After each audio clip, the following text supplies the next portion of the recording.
Hello everyone, अगर आप भी बिहार बोर्ड से 10वीं का एग्ज़ाम इस बार दे रहे हैं तो आज का यह वीडियो आप सभी छात्र एवं छात्राओं को देखना बेहद ही ज़रूरी है, क्योंकि आज की इस वीडियो में हम आप सभी को बताने जा रहे हैं कक्षा 10वीं साइंस का मॉडल प्रैक्टिस सेट का सॉल्यूशन, जिसमें हम लोग देखेंगे पूरे नए पैटर्न पर आधारित 1 से लेकर 80 तक के साइंस का ऐसे इम्पोर्टेंट ऑब्जेक्टिव क्वेश्चन जो कि पिछले मैट्रिक एग्ज़ाम में बहुत बार पूछे गए हैं और आपके मैट्रिक एग्ज़ाम में पूछे जा सकते हैं। तो अगर आप भी सर मैट्रिक का एग्ज़ाम दे रहे हैं तो वीडियो को शुरू से लेकर अंत तक जरूर देखिएगा।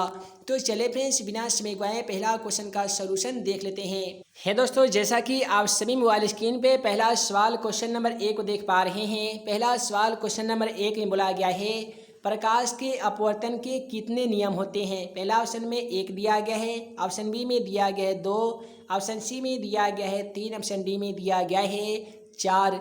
तो जैसा कि आप सभी को मालूम होगा कि हमारा वीडियो सीरीज का पहला क्वेश्चन का जवाब आप सभी को वीडियो के नीचे जाकर कमेंट बॉक्स में इसका सही जवाब लिखना होता है।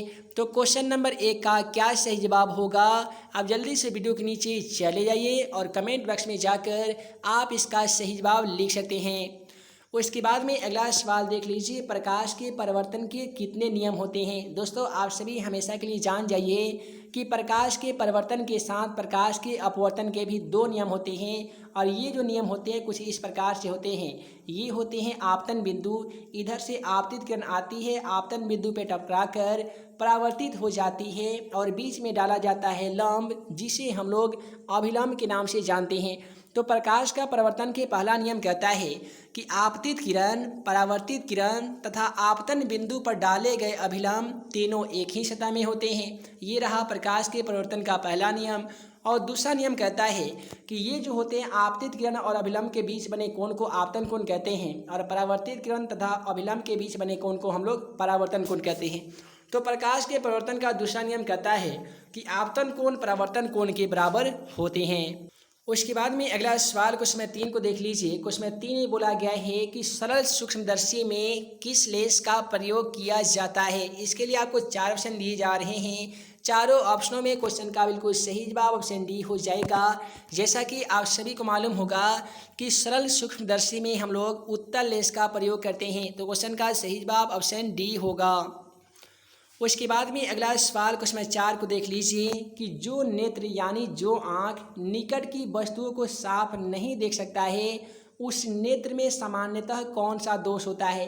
कोई भी ऐसा मनुष्य का आँख है जो निकट स्थित वस्तुओं को साफ साफ नहीं देख पा रहा है, तो मानिए उस व्यक्ति के आँख में दूरदृष्टि दोष हो गया है। तो यहाँ पे क्वेश्चन का सही जवाब ऑप्शन ए हो जाएगा, दूरदृष्टि दोष। उसके बाद में अगला सवाल क्वेश्चन 5 बोला गया है कि मानव नेत्र में डॉट डॉट होता है। जैसा कि आप सभी को मालूम होगा कि मानव नेत्र लगभग गोलाकार होता है, जिनमें उत्तल लेंस पाया जाता है। तो यहाँ पे बिल्कुल क्वेश्चन का सही जवाब ऑप्शन सी हो जाएगा, मानव के नेत्र में उत्तल लेंस पाया जाता है। उसके बाद में क्वेश्चन 6 को देख लीजिए कि मानव नेत्र यानी मनुष्य का आँख वस्तु का प्रतिबिंब जिस भाग पर बनाता है, उस भाग को हम लोग क्या कहते हैं। काफ़ी सिंपल सवाल है। तो आप सभी को बता दें कि मनुष्य के आँख पे जिस भी वस्तुओं का प्रतिबिंब जहाँ पे बनता है ना, उस भाग को हम लोग रेटिना कहते हैं, या दूसरी भाषा में कहें तो दृष्टि पटल कहते हैं। तो यहाँ पे दृष्टि पटल तो नहीं दिया गया है, लेकिन रेटिना देने के कारण क्वेश्चन का सही जवाब ऑप्शन सी यानी रेटिना हो जाएगा। उसके बाद में क्वेश्चन 7 को देख लीजिए, लघुपतन के समय विद्युत परिपथ में विद्युत धारा का मान में क्या परिवर्तन होता है। तो दोस्तों, लघुपतन के समय में विद्युत परिपथ में विद्युत धारा का जो मान होता है ना, वो बहुत अधिक बढ़ जाता है। इसलिए क्वेश्चन का सही जवाब ऑप्शन ए हो जाएगा, बहुत अधिक बढ़ जाता है। उसके बाद में अगला सवाल क्वेश्चन 8 को देख लीजिए। क्वेश्चन नंबर 8 काफ़ी सिंपल तथा काफ़ी सटीक है। बोला गया किसी बल्ब में 220 वोल्ट पर 2 एम्पियर की धारा प्रवाहित की जाती है, तो फिलामेंट का प्रतिरोध क्या होगा। दोस्तों, प्रतिरोध ज्ञात करने के लिए हम लोग क्या करते हैं, वोल्ट बट्टा एम्पियर कर देते हैं। यानी 220 वोल्ट था तो 220 लिख देंगे और इसमें 2 एम्पियर से भाग लगा देंगे, तो ये कटेगा 110 मरतबे। हम लोग ज्ञात कर रहे हैं प्रतिरोध, और आप सभी को बता दें कि प्रतिरोध का एसआई मात्रक ओम होता है, तो इसमें हम लोग मात्रक का सिंबल लगा देंगे ओमेगा। तो इसलिए क्वेश्चन का सही जवाब 110 ओमेगा आएगा, यानी इसका ऑप्शन बी इस क्वेश्चन का राइट आंसर हो जाएगा। उसके बाद में क्वेश्चन नंबर 9 को देख लीजिए। यहाँ पे क्वेश्चन नंबर 9 में बोला जा रहा है कि आर ओम प्रतिरोध वाले इन प्रतिरोधों का समानांतर क्रम में जोड़ने पर समतुल्य प्रतिरोध क्या होगा। तो यहाँ पे यदि प्रतिरोध आर ओम वाला है तो इन प्रतिरोधों को जब समानांतर क्रम में जोड़ेंगे ना, तो समतुल्य प्रतिरोध जो हो जाएगा वो एन आर हो जाएगा, यानी क्वेश्चन का सही जवाब ऑप्शन ए होगा। उसके बाद में बोला गया है कि विद्युत धारा की प्रबलता का एसआई मात्रक क्या होता है। उम्मीद है आप सभी को मालूम होगा कि विद्युत धारा की प्रबलता का एसआई मात्रक जो होता है ना, उसे एम्पियर कहा जाता है। तो यहाँ पे क्वेश्चन का बिल्कुल राइट आंसर ऑप्शन ए हो जाएगा, एम्पियर। उसी प्रकार से क्वेश्चन 11 को देख लीजिए कि धारा मापने वाले यंत्र को क्या कहते हैं। तो धारा मापने वाले यंत्र को क्या कहते हैं। पहला ऑप्शन आमीटर कहते हैं, वोल्टमीटर कहते हैं, कूलाम कहते हैं, एम्पियर कहते हैं। तो ये चारों ऑप्शनों में क्वेश्चन का बिल्कुल सही जवाब ऑप्शन ए हो जाएगा, यानी विद्युत परिपथ में विद्युत धारा का मान हम किससे मापते हैं, तो आमीटर यानी ए मीटर के द्वारा मापा जाता है। क्वेश्चन का सही जवाब ऑप्शन ए होगा। उसके बाद में क्वेश्चन 12 में बोला गया है कि प्रतिरोध का एसआई मात्रक क्या होता है। काफ़ी सिंपल सवाल है। उम्मीद है आप सभी छात्र एवं छात्राओं को मालूम होगा कि प्रतिरोध का एसआई मात्रक ओम होता है, जिसे ग्रीक भाषा ओमेगा के द्वारा सूचित किया जाता है। वहीं पे हम लोग बात करेंगे प्रतिरोध के अलावे प्रतिरोधकता का एसआई मात्रक के बारे में। तो दोस्तों प्रतिरोधकता का एसआई जो मात्रक होता है ना, वो ओम प्रति मीटर होता है, जिसे ओमेगा प्रति एम के द्वारा सूचित किया जाता है। तो प्रतिरोध का एसआई मात्रक पूछा जाएगा तो ओम हो जाएगा, प्रतिरोधकता का एसआई मात्रक पूछा जाएगा तो दोस्तों ओम मीटर हो जाएगा। उसी प्रकार से अगला सवाल देख लीजिए। क्वेश्चन 13 को बोला गया है कि पवन विद्युत जनित्र में पवन की चाल कम से कम कितनी होनी चाहिए। तो दोस्तों पवन विद्युत जनित्र में पवन की जो चाल है ना, वो कम से कम 15 किलोमीटर प्रति घंटा होना चाहिए। तो यहाँ पे क्वेश्चन का सही जवाब ऑप्शन ए होगा, 15 किलोमीटर प्रति घंटा। उसके बाद में आइए क्वेश्चन 14 को देख लेते हैं। क्वेश्चन नंबर 14 में बोला गया है कि निम्नलिखित में से कौन बायोगैस ईंधन का स्रोत नहीं है। पहला ऑप्शन लकड़ी है, गोबर गैस है, नाभिकीय ऊर्जा, डी में दिया गया है कोयला। तो दोस्तों याद रखिएगा कि बायोगैस ईंधन का स्रोत नहीं होने की बात करें तो हालांकि बायोगैस ईंधन का स्रोत लकड़ी भी है, गोबर गैस भी है और कोयला भी है। लेकिन बात करेंगे नाभिकीय ऊर्जा के बारे में, तो नाभिकीय ऊर्जा, सौर ऊर्जा, भूतापीय ऊर्जा, ज्वारीय ऊर्जा, ये सभी बायोगैस ईंधन के स्रोत नहीं होते हैं। इसलिए क्वेश्चन का सही जवाब यहाँ पे ऑप्शन सी होगा, नाभिकीय ऊर्जा। अगला सवाल क्वेश्चन 15 में कि ऊर्जा का सबसे अधिक प्रत्यक्ष, जिसे विशाल स्रोत भी कह सकते हैं, इसका विशाल स्रोत क्या होता है। तो यहाँ पे देखिए आपको चारों ऑप्शनों में ऐसा ऑप्शन खोजना होगा जो ऊर्जा के मामले में सबसे बड़ा तथा सबसे प्रत्यक्ष एवं विशाल स्रोत होगा। पहला ऑप्शन कोयला से तो ऊर्जा प्राप्त होता है, लेकिन ये बहुत बड़ा बहुत विशालक रूप नहीं लेता है। बिजली से भी होता है, बम से भी होता है, लेकिन सूर्य एक ऐसा विशाल स्रोत है जो ऊर्जा के मामले में सबसे अधिक एवं प्रत्यक्ष विशाल स्रोत माना जाता है। तो इसलिए क्वेश्चन का सही जवाब ऑप्शन सी होगा, सूर्य। अगला सवाल क्वेश्चन नंबर 16 को देखिए। क्वेश्चन नंबर 16 कहता है कि CuO, जिसे हम लोग कॉपर ऑक्साइड कहते हैं, H2 प्लस हाइड्रोजन गैस, ये दोनों के साथ जब अभिक्रिया कराते हैं तो ये बनाता है Cu यानी कॉपर, प्लस बनाता है H2 यानी जल। ये किस प्रकार की अभिक्रिया है। तो यहाँ पे क्वेश्चन 16 का बिल्कुल सही जवाब ऑप्शन बी हो जाएगा, यानी ये जो अभिक्रिया है ना, ये अपचयन अभिक्रिया है, यानी क्वेश्चन 16 का बिल्कुल सही जवाब ऑप्शन बी होगा। अगला सवाल इलेक्ट्रॉन के स्थानांतरण से बने यौगिक क्या कहलाते हैं। तो दोस्तों याद रखिएगा इलेक्ट्रॉनों के स्थानांतरण से बनने वाले यौगिक को वैद्युत संयोजी कहा जाता है, यानी क्वेश्चन का सही जवाब ऑप्शन बी होगा, वैद्युत संयोजी। उसके बाद में क्वेश्चन नंबर 18 को देख लीजिए। काफ़ी सिंपल सवाल है। क्वेश्चन 18 बोला गया कि सोडियम की परमाणु संख्या कितनी होती है। जैसा कि आप सभी को मालूम होगा कि सोडियम की संकेतिक चिन्ह N होता है। इसके परमाणु संख्या की बात करते हैं तो इसका परमाणु संख्या 11 होता है। उसके बाद में इसका परमाणु द्रव्यमान की बात करते हैं तो इसका परमाणु द्रव्यमान 23 होता है। तो मैट्रिक एग्जाम में कई बार परमाणु संख्या पूछ लिया जाता है और कई बार परमाणु द्रव्यमान पूछ लिया जाता है। तो सोडियम की परमाणु संख्या पूछा जाएगा तो 11 हो जाएगा, परमाणु द्रव्यमान पूछा जाएगा तो वैसे स्थिति में क्वेश्चन का सही जवाब 23 हो जाएगा। उसके बाद में अगला सवाल क्वेश्चन 19 को देखिए कि बेकिंग पाउडर का अणुसूत्र क्या होता है। काफ़ी सिंपल सवाल है कि बेकिंग पाउडर के अणुसूत्र की बात करते हैं तो ये होते हैं सोडियम हाइड्रोजन कार्बोनेट। अगर आप चारों ऑप्शन में देखेंगे तो सोडियम हाइड्रोजन कार्बोनेट आपको ऑप्शन सी में दिखाई दे रहा होगा। Na का मतलब सोडियम, H का मतलब हाइड्रोजन और CO3 का मतलब होता है कार्बोनेट। तो sodium hydrogen carbonate option C में देने के कारण क्वेश्चन का सही जवाब ऑप्शन सी होगा।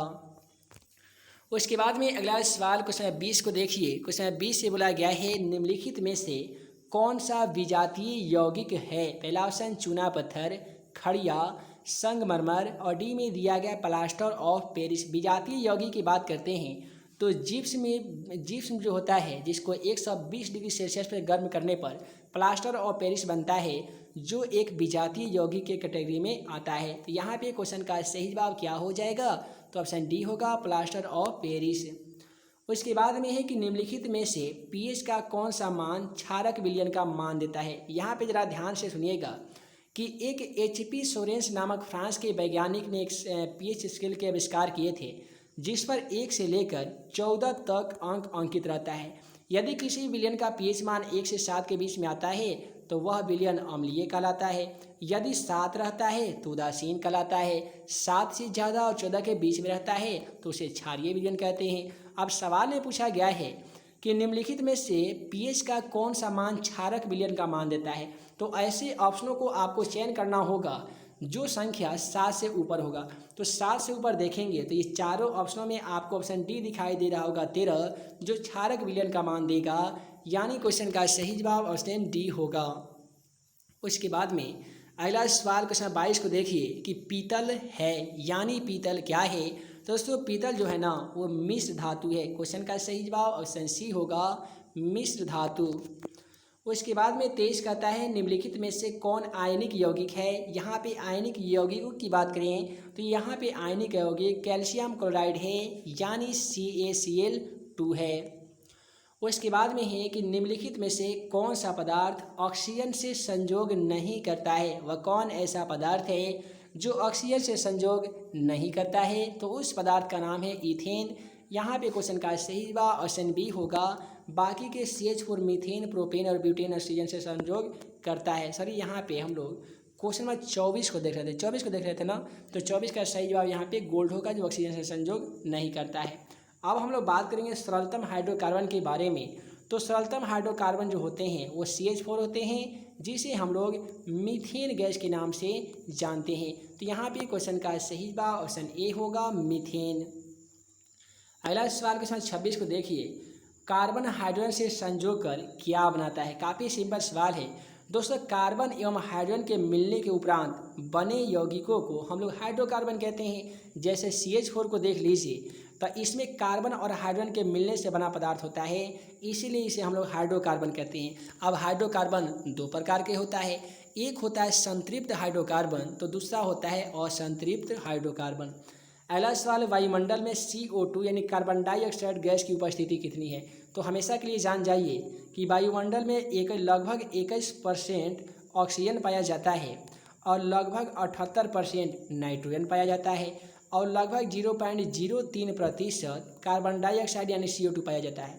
तो यहाँ पे एग्ज़ाम के पेपर में 0.003% भी दिया जाता है तो वह आपका क्वेश्चन का आंसर गलत होता है। सही जवाब 0.03% होगा।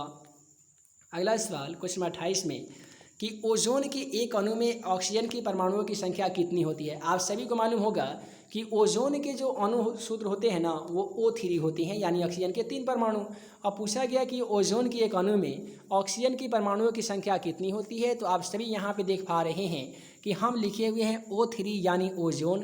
तो यहाँ पे आपको दिखाई दे रहा होगा कि ऑक्सीजन की परमाणुओं की संख्या कितनी है, तो 3 है। तो क्वेश्चन का सही जवाब यहाँ पे ऑप्शन सी होगा 3। अगला सवाल ये बोला गया है आवर्त सारणी में कितने आवर्त होते हैं। दोस्तों जान जाइए आवर्त सारणी में आवर्तों की संख्या 7 होती है और वर्गों की संख्या 18 होती है। तो यहाँ पे क्वेश्चन का सही जवाब ऑप्शन सी होगा 7।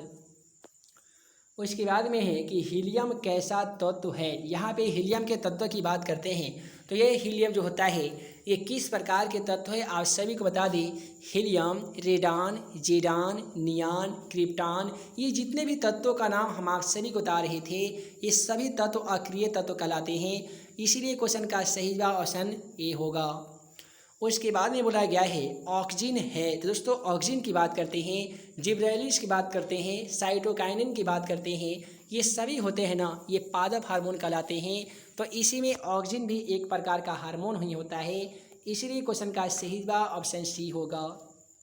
अगला सवाल, मनुष्य में वृक्क संबंधित है, यानी मनुष्य में स्थित जो वृक्क होता है ना ये कौन से कार्य करने के लिए संबंधित होता है। पहला ऑप्शन पोषण से, श्वसन से, परिवहन से, उत्सर्जन से। तो दोस्तों वृक्क का जो कार्य होता है ये मनुष्य में के शरीर में जितने भी अनुपयोगी पदार्थ होते हैं इन सभी अनुपयोगी पदार्थों को शरीर से बाहर निष्कासन करना का जो कार्य होता है ना ये वृक्क का ही कार्य होता है। तो इसलिए जो भी ऐसा पदार्थ जो मनुष्य के शरीर में अनुपयोगी होते हैं उसको शरीर से बाहर निकलने की क्रिया को उत्सर्जन कहा जाता है। इसलिए क्वेश्चन का सही जवाब ऑप्शन सी होगा, उत्सर्जन। अगला सवाल, मानव में डायलिसिस थैली कौन सी है। पहला ऑप्शन नेफ्रॉन, न्यूरॉन, माइटोकॉन्ड्रिया, इनमें से कोई नहीं। तो यहाँ पे मानव में डायलिसिस थैली की बात करते हैं तो मानव में डायलिसिस थैली नेफ्रॉन होता है और मनुष्य के शरीर की सबसे बड़ी कोशिका न्यूरॉन होता है। और मनुष्य के पावर हाउस जो कहा जाता है ना, मनुष्य के कोशिका के पावर हाउस तो माइटोकॉन्ड्रिया को कहा जाता है। अगला सवाल क्वेश्चन 34 देख लीजिए। 34 कहता है कि भोजन का पचना किस प्रकार की अभिक्रिया है। दोस्तों जान जाइए मनुष्य के शरीर में जो भोजन पचता है ना उसके के साथ एक अभिक्रिया होता है जिसे हम सभी संयोजन अभिक्रिया के नाम से जानते हैं। तो क्वेश्चन का सही जवाब ऑप्शन बी होगा। अगला सवाल क्वेश्चन 35 क्या कहता है कि मुकुलन द्वारा प्रजनन किसमें होता है। दोस्तों याद रखिएगा मुकुलन के द्वारा प्रजनन जो है वो एक हाइड्रा में होता है तो दूसरा ईस्ट में होता है। तो यहाँ पे चारों ऑप्शनों में हाइड्रा का नाम कहीं नहीं दिया गया है, इसलिए क्वेश्चन का सही जवाब ईस्ट होगा। यदि ईस्ट ना रहता तो हाइड्रा दिया जाता और दोनों जब कब दिया जाएगा, जब आपका ऑप्शन में दिया जाएगा इनमें से दोनों। अगला सवाल, फूलों में नर जनन अंग को क्या कहते हैं। काफ़ी इंपॉर्टेंट सवाल है मैट्रिक एग्जाम के दृष्टिकोण से, तो आज जान ही जाइए कि फूलों में नर जनन अंग को हम लोग पुंकेसर कहते हैं और फूलों के नर मादा जनन अंग को हम लोग स्त्री केसर कहते हैं। तो यहाँ पे पुमंग या पुंकेसर हो जाएगा और स्त्री प्रजनन अंग को जयांग या स्त्री केसर हो जाएगा। अगला सवाल है गुणसूत्र बने होते हैं। गुणसूत्र जैसा कि आप सभी को मालूम होगा स्त्री में XY गुणसूत्र अर्थात क्रोमोजोम पाए जाते हैं और मनुष्य में यानी पुरुष में XY क्रोमोजोम पाए जाते हैं और लड़की में XX क्रोमोजोम पाए जाते हैं। अब ये जो गुणसूत्र अर्थात क्रोमोजोम होते हैं ना ये बने होते हैं DNA के और RNA के। DNA का पूरा नाम आप सभी को मालूम होगा, डीऑक्सी राइबो न्यूक्लिक एसिड अर्थात अम्ल होता है। अगला सवाल है कि कोशिका में आनुवंशिक पदार्थ है, यानी कोशिका में जो आनुवंशिक पदार्थ है उसे हम सभी क्या कहते हैं। तो उसे हम लोग DNA तकनीक कहते हैं, यानी डीऑक्सी राइबो न्यूक्लिक अम्ल यानी एसिड कहते हैं। उसके बाद में अगला सवाल क्वेश्चन नंबर 39 देख लीजिए। 39 कहता है कि निम्नलिखित में से कौन सा अस्थलीय परितंत्र नहीं है। तो यहाँ पे क्वेश्चन 39 का जो बिल्कुल सही जवाब होगा वो ऑप्शन बी हो जाएगा। एक्वारिजियम जो है ना वो अस्थलीय परितंत्र के काउंटिंग में नहीं आता है। अगला सवाल CFC है। तो दोस्तों CFC की बात करते हैं तो इसका पूरा नाम क्लोरोफ्लोरोकार्बन होता है।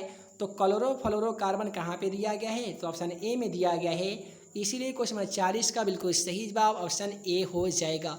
तो आज के इस वीडियो में हम लोग देख चुके हैं मात्र 1 से लेकर 40 तक के साइंस का मॉडल पेपर में स्थित सभी ऑब्जेक्टिव क्वेश्चनों का सॉल्यूशन, जो कि आपके मैट्रिक के एग्जाम के दृष्टिकोण से काफ़ी ही महत्वपूर्ण था। उम्मीद है आज का यह वीडियो आप सभी को पसंद आया हो तो वीडियो को लाइक करें, अपने दोस्तों के साथ शेयर करें। ऐसे ही नए नए वीडियो पाने के लिए आप हमारे YouTube channel math and magic tips को सब्सक्राइब करना बिल्कुल ना भूलिएगा। आप जल्दी से इसका अगर PDF लेना चाहते हैं तो डिस्क्रिप्शन बॉक्स में दिए गए लिंक को क्लिक कीजिए, वेबसाइट पर विजिट कीजिए, मोबाइल एप्लीकेशन को इंस्टॉल कीजिए, टेलीग्राम को ज्वाइन करने के साथ साथ आप हमारे यूट्यूब चैनल को भी सब्सक्राइब कर लीजिए, ताकि हर एजुकेशन से संबंधित आप सभी को स्टडी मटेरियल मिल सके और आपकी जो एग्ज़ाम की तैयारी है और भी मजबूत हो सके। तो हे दोस्तों, मैं मुकीम अंसारी जल्द मिलूँगा अगले वीडियो में नए भी क्वेश्चन के साथ। तब तक के लिए वीडियो देखने के लिए बहुत बहुत